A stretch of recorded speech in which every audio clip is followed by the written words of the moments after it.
सभापति महोदय, सही बोलता हूं मैं, झूठ बोलने की आदत आपको है। सर, मैं वंदे मातरम से शुरू करूं। वंदे वंदे वंदे। आप भी जरा बोलिए, आप तो सो गए, आप भी सो गए। सोने दो, क्योंकि जब मुल्क जागता रहेगा वो सोते रहे तो ही अच्छा रहेगा। सर ठीक है, बैठो भाई। सर, आपका मैं बहुत ही आभार मानता हूं। आप मुझे होम मिनिस्टर बोलने के बाद मुझे आपने समय दिया, इसीलिए मैं आपका धन्यवाद करता हूं। सर, राष्ट्र गीत वंदे मातरम 150 साल के ऐतिहासिक मौके पर सदन में अपने विचार रखने का मुझे अवसर मिला है।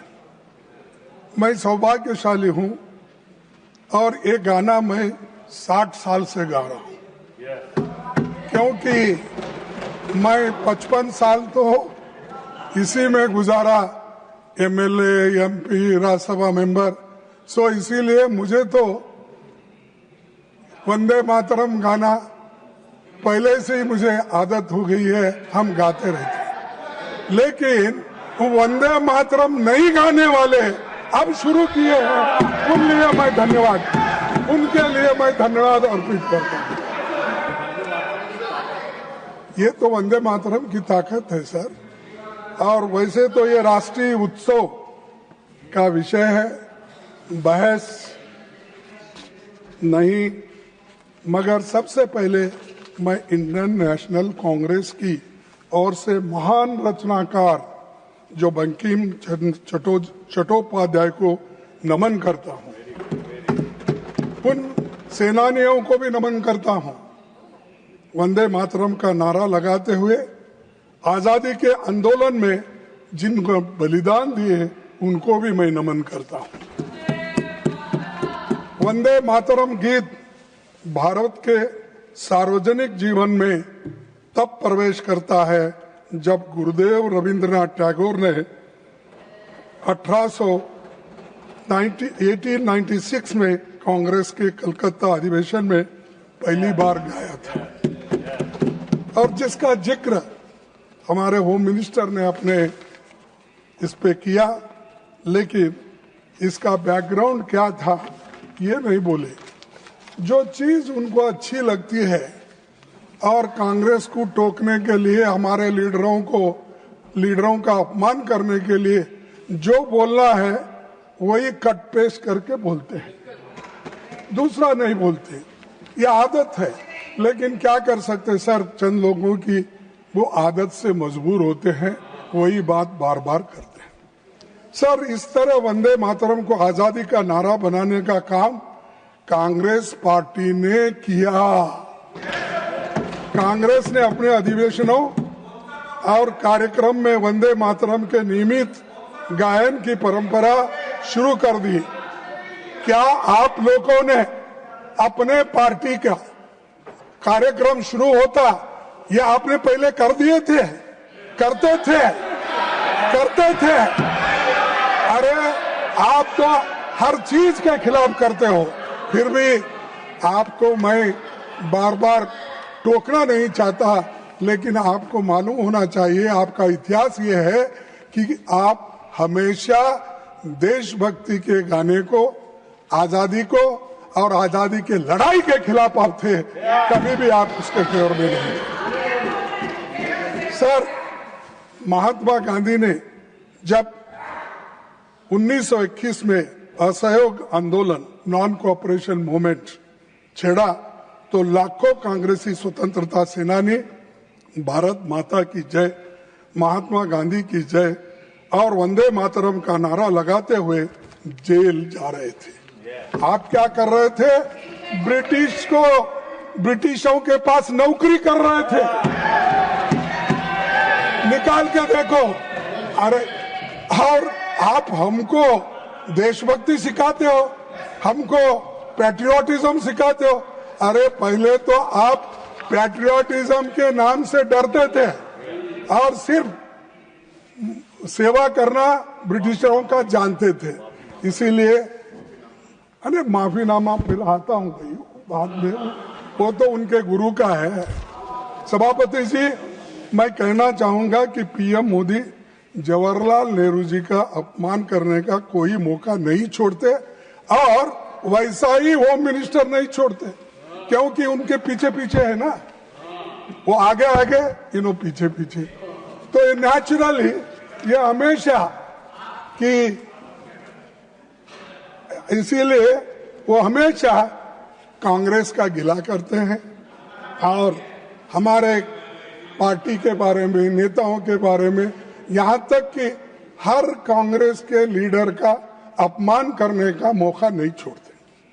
लेकिन मैंने प्रधानमंत्री का भाषण सुना और उन्होंने नेहरू जी पर आरोप लगाया और कहा कि 1937 में नेहरू जी के नेतृत्व में कांग्रेस पार्टी ने मूल वंदे मातरम गीत से महत्वपूर्ण पद हटा दिए थे।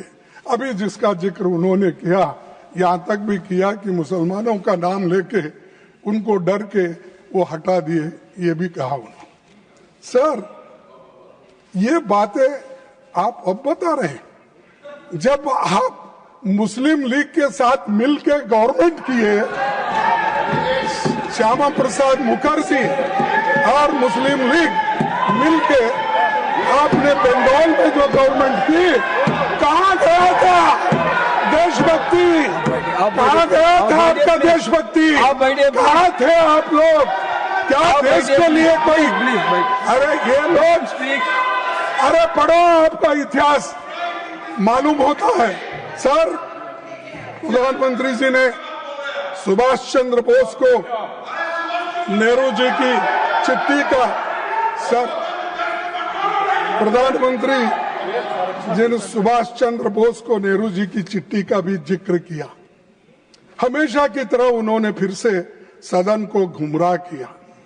प्रधानमंत्री के आरोप तथ्य से परे हैं और लोगों को भ्रमित करने वाली है।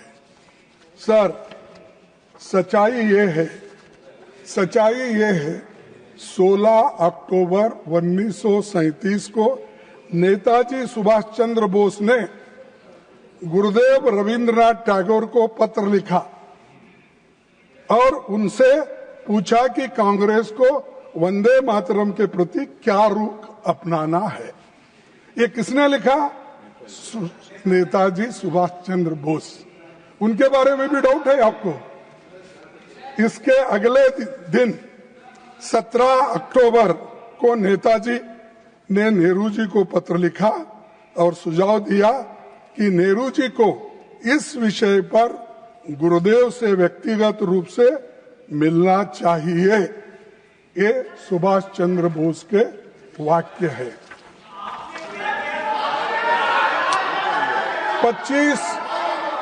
25 अक्टूबर 1937 को नेहरू जी गुरुदेव रविंद्रनाथ टैगोर से मिले और 26 अक्टूबर 1937 को पत्र लिखा, जिसमें मैं कोट करता हूं कि एग्जिबिट 1 मैं इस सदन के पटन पर रखता हूं, वो ताकि अच्छा ढंग से वो पढ़ ले।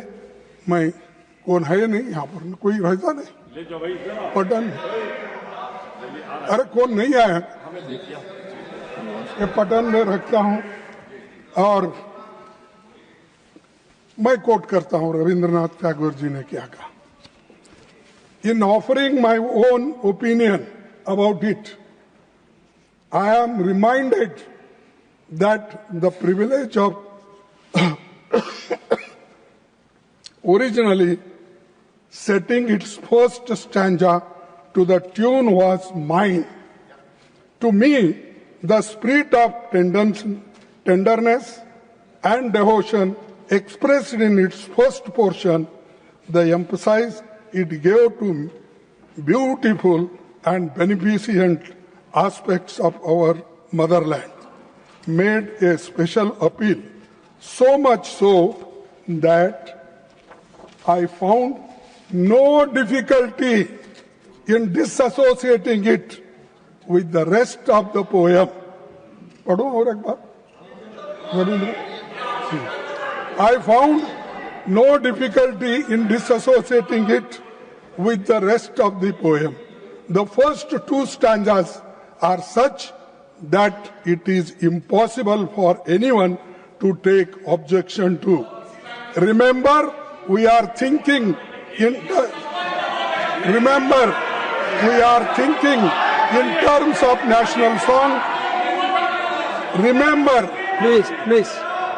Remember, please, we are thinking in terms of national song for all India. This is Rabindranath Tagore's words. Are you against it?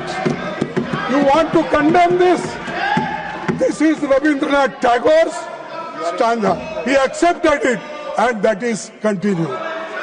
सभापति जी, सच्चाई ये है कि कांग्रेस वर्किंग कमेटी ने 28 अक्टूबर 1937 को गुरुदेव की इन्हीं शब्दों को सर्वसम्मति से पारित किया। कहां पर? तो ये जो इस प्रस्ताव पर सहमति व्यक्त करने वालों में प्रमुख नेताओं के नाम है, पढ़ता हूं। महात्मा गांधी जी, आपको ऑब्जेक्शन है?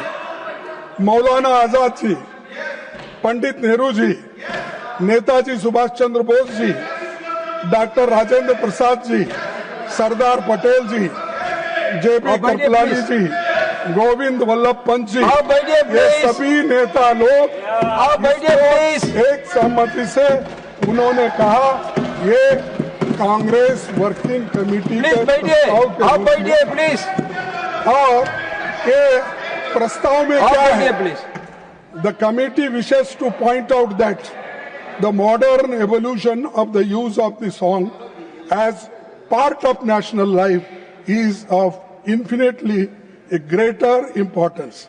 Therefore, the committee recommends that wherever Vande Mataram is sung at national gatherings, only the first two stanzas should be sung.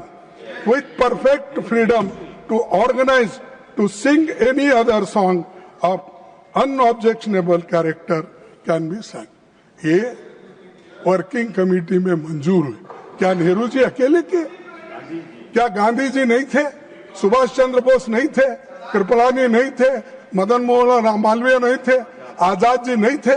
इनका अपमान कर रहे हो आप, इन सब का अपमान कर रहे हो। और ये सभी बड़े नेताओं का सम्मिलित निर्णय था।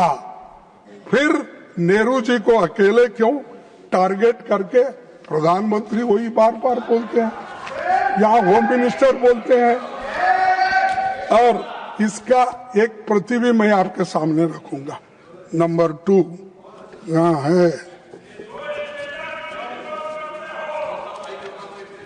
सर देख, ये दूसरा नंबर है, मैं ये भी पठन पे रखूंगा। प्लीज ये पढ़ लीजिए, क्योंकि आप नहीं पढ़े होंगे कांग्रेस का इतिहास। सिर्फ आप गोलवरकर का, मनुस्मृति का ये किताबें पढ़े हैं, ये भी जरा पढ़ो, इसीलिए मैं आपको। सर, इस मुद्दे पर एक नया विवाद खड़ा करके मोदी जी ने न केवल राष्ट्रीय नायकों का बल्कि विशेष रूप से गुरुदेव रविंद्रनाथ टैगोर का भी अपमान किया।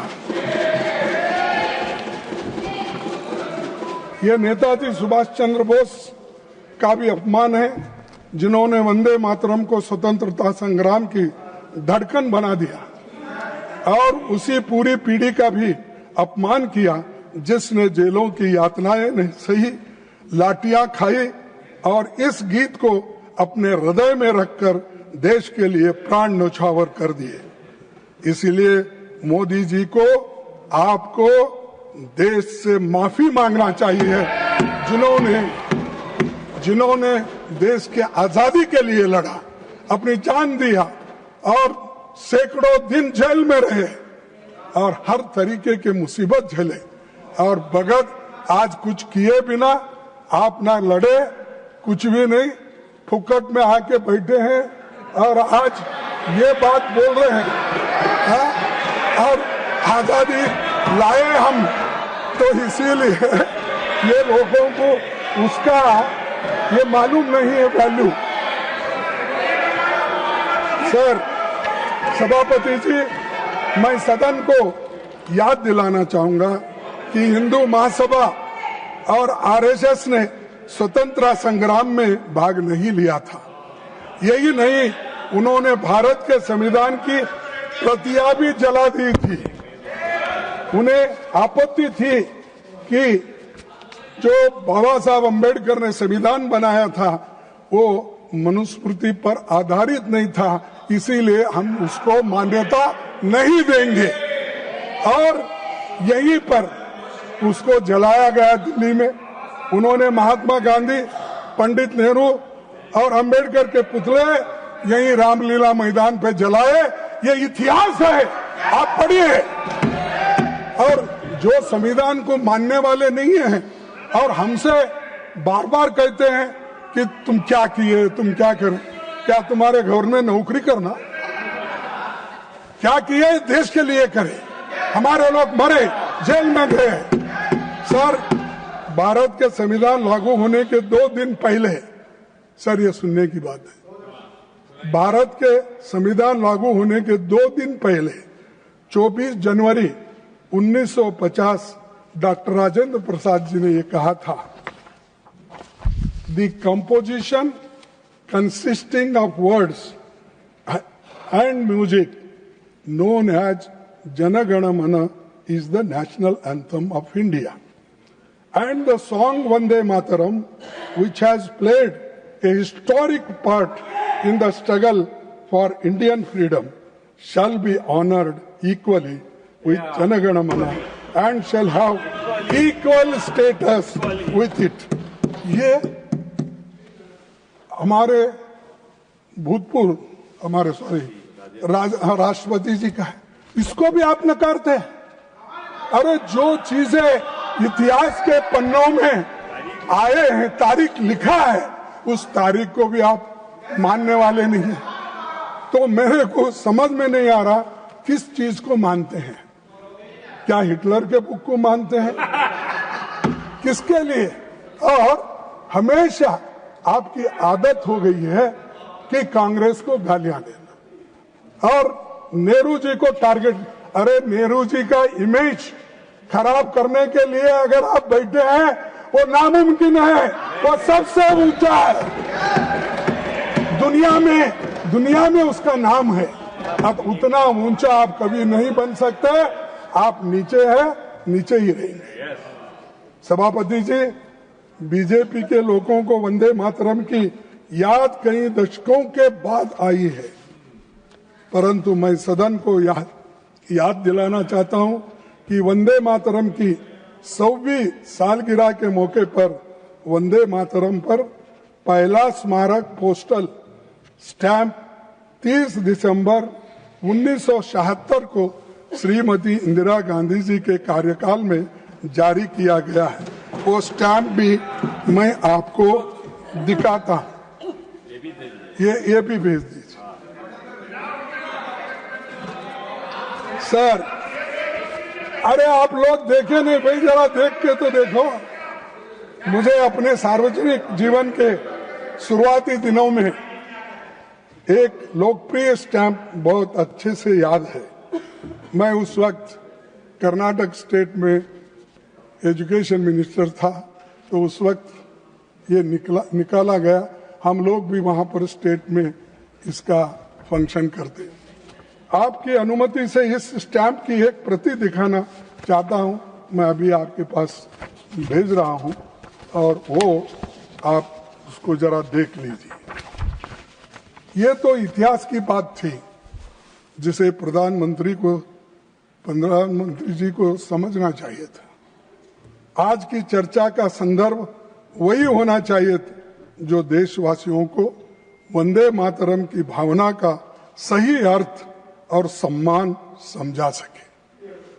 सभापति जी, जब देश कहीं बड़ी समस्याओं जैसे आर्थिक संकट, बेरोजगारी, सामाजिक मुद्दे में से जूझ रहा है, तब भी प्रधानमंत्री की दिलचस्पी केवल चुनावी प्रचार में रहता है, ना कहीं ऐसे ध्यान भटकाने के सब चीजें इस सदन के सामने लाकर इसमें अपना समय देते हैं। सर, उन्होंने वंदे मातरम पर बहस केवल बंगाल चुनावों के ध्यान में रखकर ही की है, ये मेरा कहना है। ये उसी लिए तो आपने ये की। इस गलत फहमी में न रहे कि गुरुदेव रविंद्रनाथ टैगोर पर हमला करके असली मुद्दों से ध्यान हटाया जा सके। यह नहीं हो सकता। इस सदन का उद्देश्य यही होना चाहिए कि देश के सामने मौजूद ज्वलंत मुद्दे पर ध्यान केंद्रित किया जाए, क्योंकि भारत माता को सच्ची श्रद्धांजलि तभी होगी जब ये संसद जनता के मुद्दों और उनके समाधान के बारे में बहस करे। ये मेरा कहना है अध्यक्ष महोदय, इसीलिए मैं ये बातें उनके सामने रखी है।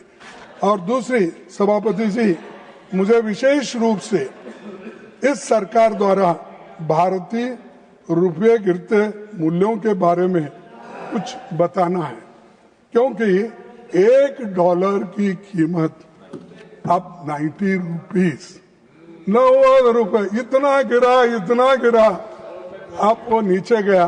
और आपके नेता, जब आप होम मिनिस्टर थे, आपके नेता जो चीफ मिनिस्टर थे, उन्होंने उस वक्त क्या कहा था, ये सुनने की जरा थोड़ी सी टॉलरेंस रखो। जब देश के सामने आर्थिक चुनौतियां खड़ी है, तब वंदे मातरम जैसे राष्ट्रगीत को लेकर राजनीतिक बहस करना केवल ध्यान भटकाने का प्रयास है। असली देशभक्ति वही है जो रुपए की गिरती कीमत और आम जनता की परेशानियों जैसी समस्याओं का समाधान ढूंढे, न कि केवल सिंबॉलिक और भाषणों तक सीमित रहे। आज के प्रधानमंत्री जी थे मोदी जी, और गृह मंत्री जी भी थे उस वक्त हमारे शाह साहब, और 212 में इस मुद्दे पर उन्होंने क्या कहा।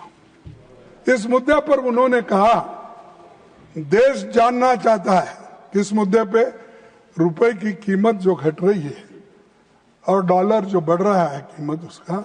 उस वक्त क्या कहा मोदी जी ने, आपको तो मालूम होगा क्योंकि आप तो प्रमुख सलाहकार है और प्रमुख एग्जीक्यूटिव, प्राइम एग्जीक्यूटिव करने वाले नेता है, तो आपको तो पहला चाणक्य, क्या ठीक है, तो इधर भी एक चाणक्य बैठा, इधर भी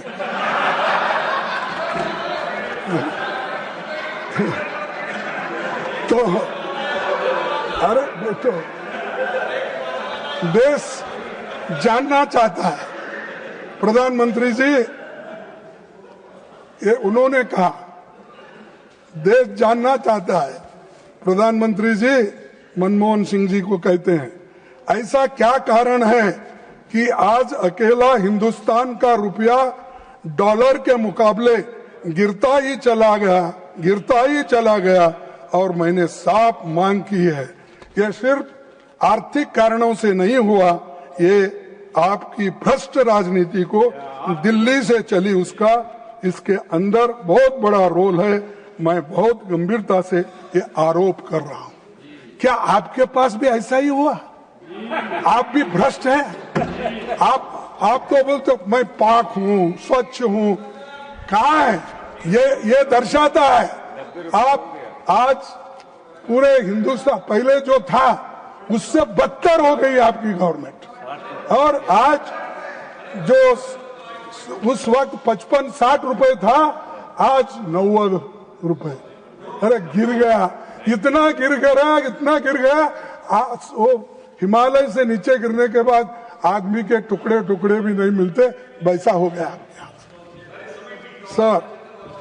सर, ये शब्द मोदी जी के हैं, मेरे नहीं है। उनका कोर्ट है। लेकिन मैं ये पूछना चाहता हूं कि जिन कारणों का हवाला देकर आपने उस समय हम पर आरोप लगाए थे, क्या वही कारण आज रुपए के लगातार गिराने की वजह बन गई है? तो ये आप लोगों का कहना है। तो अध्यक्ष महोदय, अब आपकी चिंता बहुत बड़ी है, हम चिंतित भी है। हमारे पड़ोसी देशों में हमारा अपना प्रभाव घट रहा है, जबकि चीन का प्रभाव बढ़ रहा है।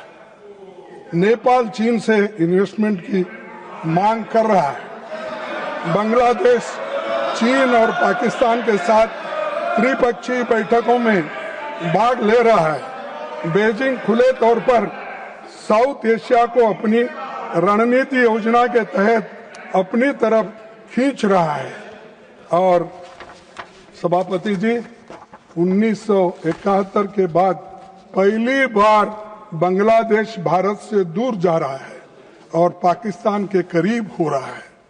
चीन की इतनी हिम्मत बढ़ गई है कि वो अरुणाचल प्रदेश पर अपना बेबुनियादी दावा ही नहीं कर रहा, बल्कि उसके भारतीय नागरिकों पर थोप भी रहा है।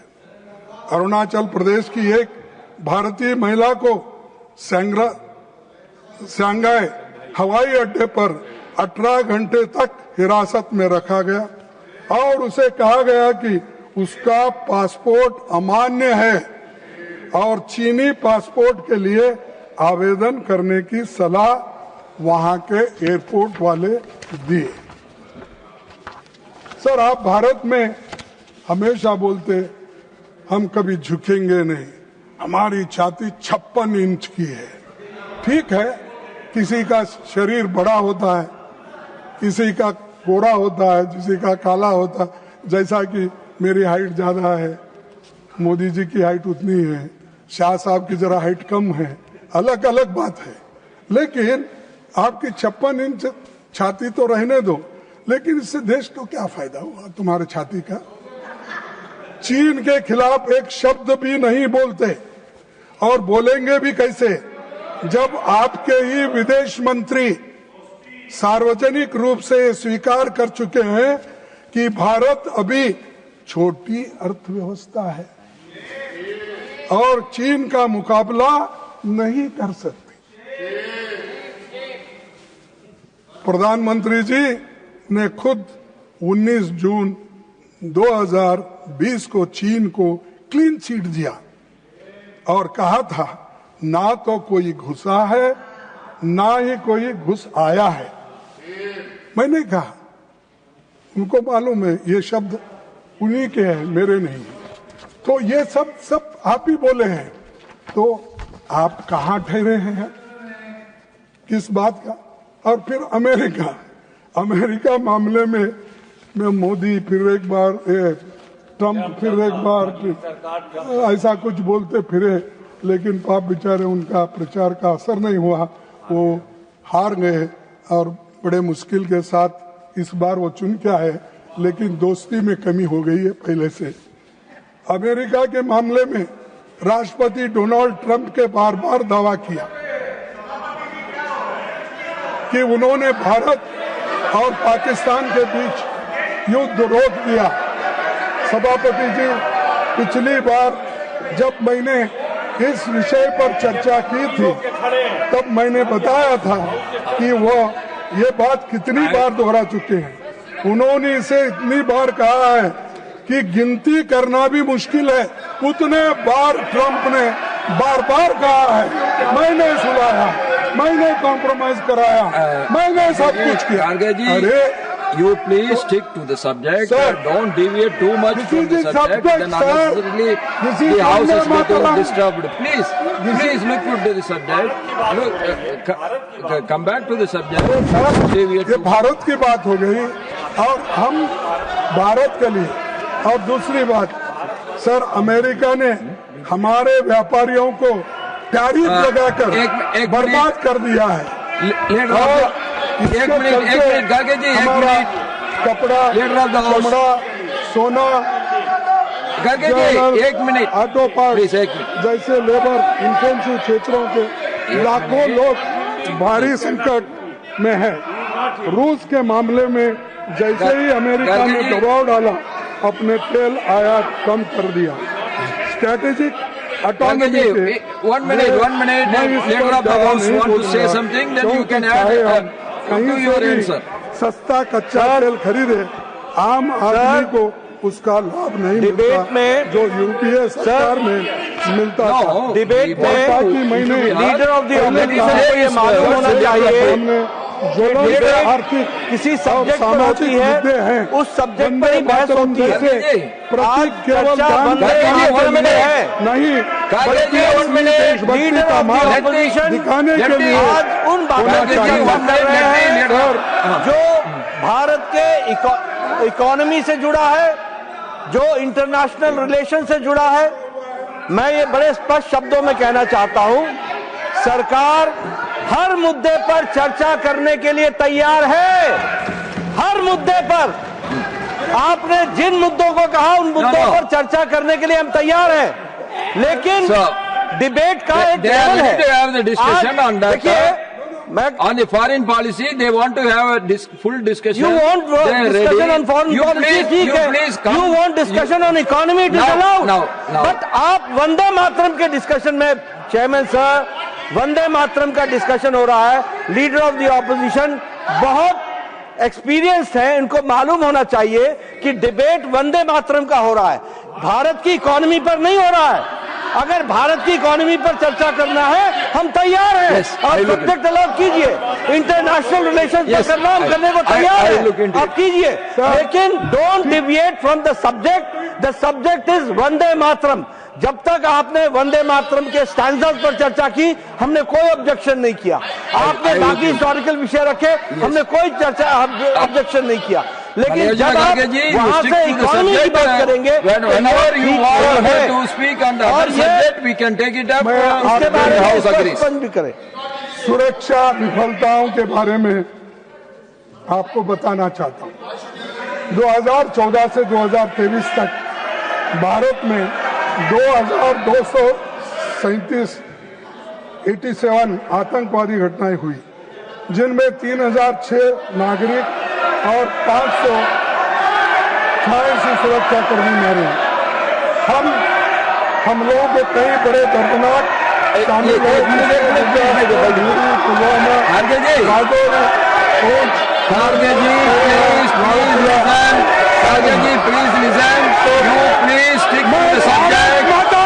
बात कर रहा हूँ। भारत माता की, भारत माता की।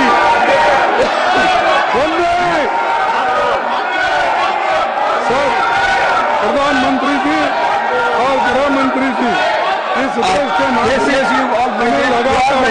आतंकवादी हमलों को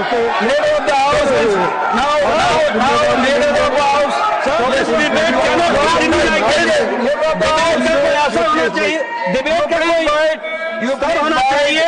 हमने पहले कहा कि हम तैयार हैं हर विषय पर चर्चा करने के लिए, लेकिन मुद्दे से भटक करके चर्चा करेंगे तो चर्चा नहीं हो पाएगी। चर्चा करनी है तो उस मुद्दे पर कीजिए जिसके लिए उनको समय दिया गया है। लीडर ऑफ द ऑपोजिशन को समय वंदे मातरम के लिए दिया गया है। Please discuss Vande Mataram. If you have to discuss terrorism, we are ready for that also, and we discuss operation Sindoor. आपने चर्चा शुरू की थी, हमने उसको हाउस में अलाउ किया और आपने मुंह दिखाई है ऑपरेशन सिंदूर पर, यह भी स्पष्ट है। हमने चर्चा की, 2 दिन बाद आपने मुंह दिखाई है किसी हाउस में। हम हर बात की चर्चा करने के लिए तैयार हैं। इकोनॉमी पर चर्चा हो, हम तैयार हैं। आप टाइम तय कीजिए। आप इंटरनेशनल रिलेशन पर चर्चा करना चाहते हैं, लेकिन वंदे मातरम की आड़ में, वंदे मातरम की आड़ में अगर आप इस तरीके से चर्चा को डिबेट करेंगे और आप डिस्कशन को हाईजैक करना चाहेंगे तो ये नहीं हो पाएगा। इस तरीके का हम after the subject.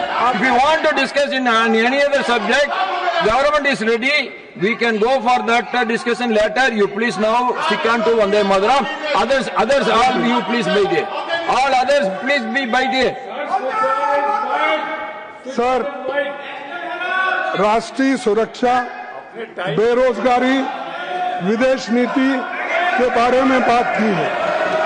मैं स्पष्ट कर दूं कि देश के सामने again and again you are deviating. Kharge ji, if the deviations from the subject will not go on record, the deviation from the subject will not go on record. No, it is not. No. It is not unparliamentary. No. It is not I am unparliamentary. requesting you to come back to the subject. Giving reply. The government is ready. You are having a lot of concerns for the country. I understand, but that can be discussed in the other I will restrict. other time. Sir,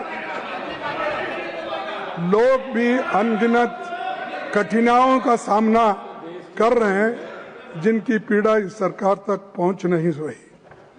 आप पाठ्यक्रम को बदल रहे हैं. वंदे मातरम.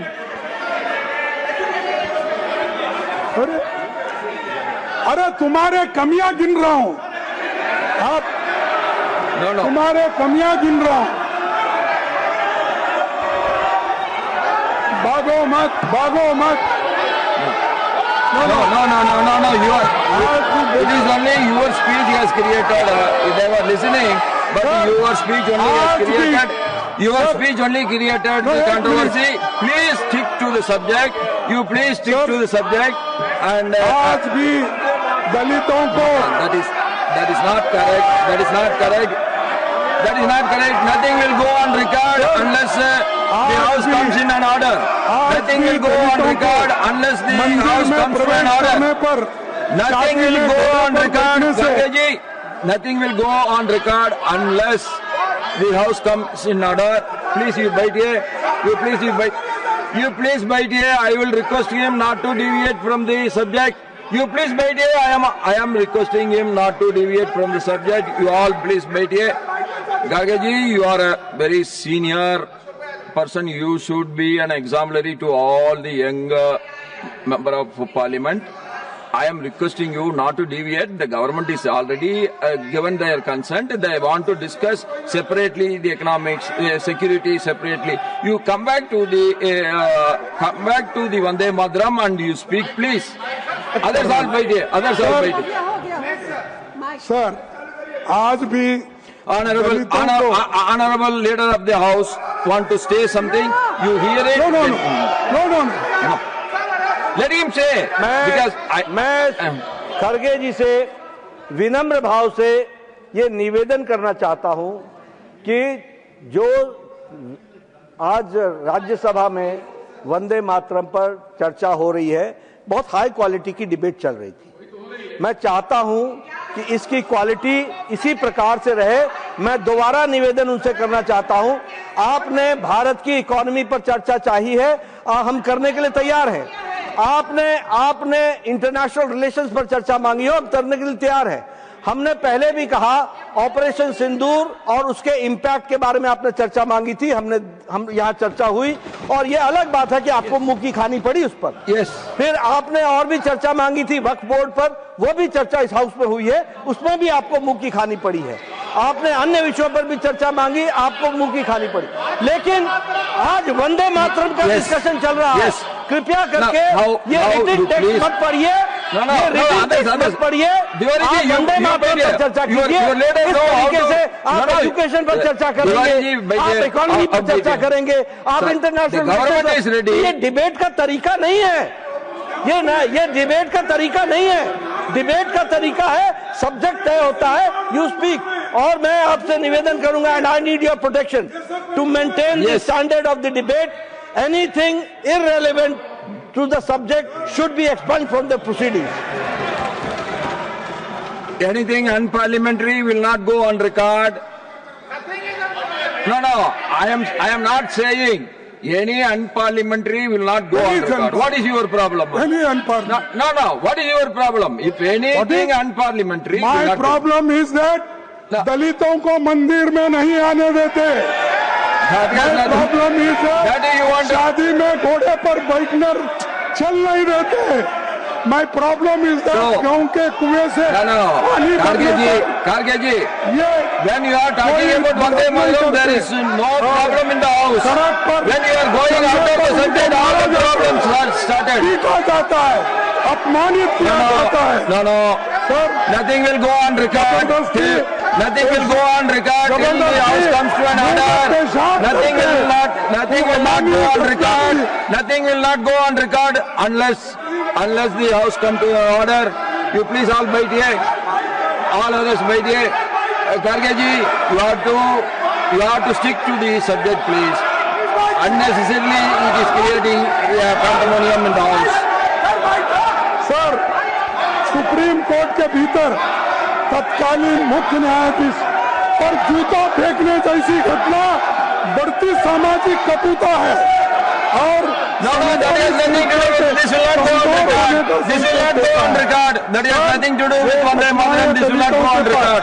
दलितों के न्यायाधीशों के ऊपर, ऑफिसरों के ऊपर हो This will not go on. हम सब वंदे मातरम कहते हैं और इस मातृभूमि को नमन करते हैं, लेकिन इसी मातृभूमि में कमजोर दलितों,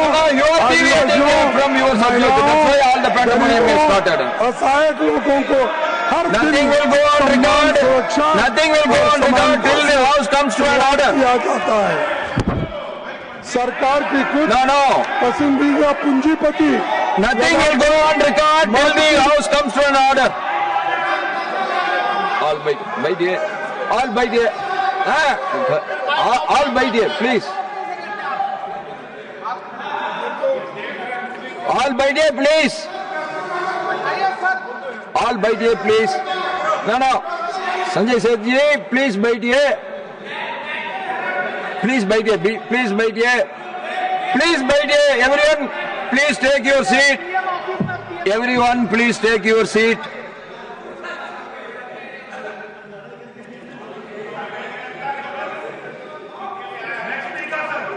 Now, 1 minute, Kharge ji, 1 minute. When we are discussing about a subject, my humble request to all the members, please stick to the subject. If you want to discuss anything extra, the government is ready. We can plan it in the future. We can have it and we can have a fruitful discussion on that subject. Why? Kharge ji, when you are talking about Vande Mataram, it was all right. When you are deviating, unnecessarily a pandemonium is getting created. We want a fruitful discussion, that is our aim, and I hope you can understand that. Kindly stick to the subject, please. Sir, आपसे कहना चाहूंगा कि सरकार इस गफलत में न रहे कि सामने मौजूदा महत्वपूर्ण और ज्वलंत मुद्दे थे, लेकिन हमको ध्यान भटकाने का नहीं है।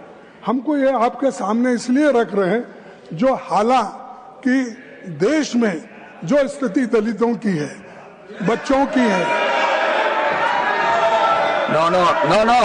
Government has already agreed.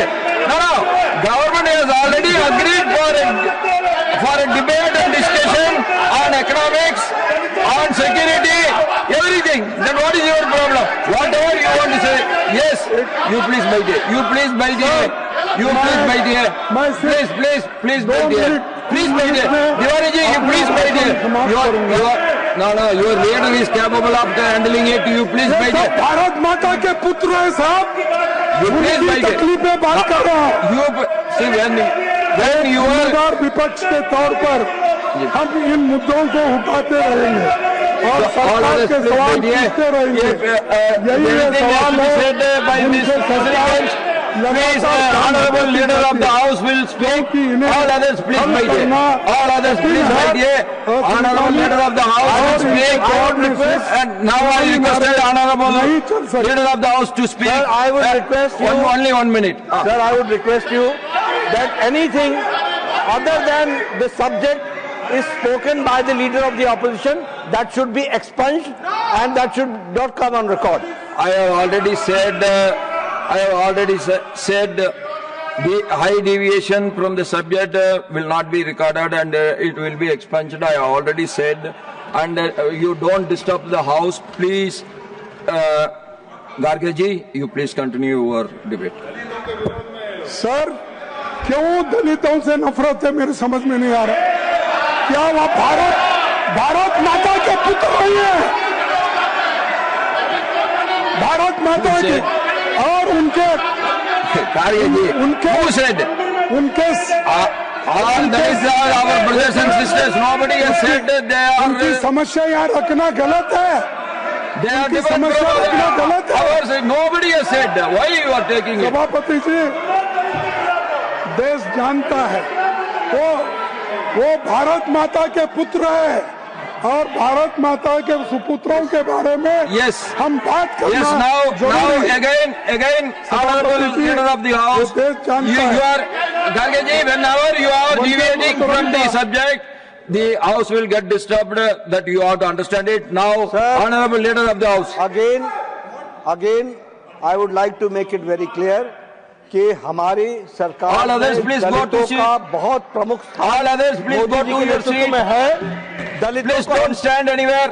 भाइयों को हम Please don't stand anywhere. कहीं ये संदेश नहीं जाना चाहिए क्योंकि ये सब्जेक्ट से अलग होकर के बात कर रहे हैं। इस बात का विरोध है। दलित हमारे बहुत आदरणीय है, सबको हम ध्यान में रखते हैं और मोदी जी के नेतृत्व में दलितों का जितना भला हुआ है वो कभी नहीं हुआ है। इस बात को भी हमको ध्यान में रहना चाहिए। लेकिन फिर से मैं कहना चाहता हूं, प्लीज खड़गे जी, अगर आपकी स्पीच का कोई पेपर बदल गया है तो 2 मिनट रुक जाइए, सही पेपर लेकर के डिस्कशन कीजिए।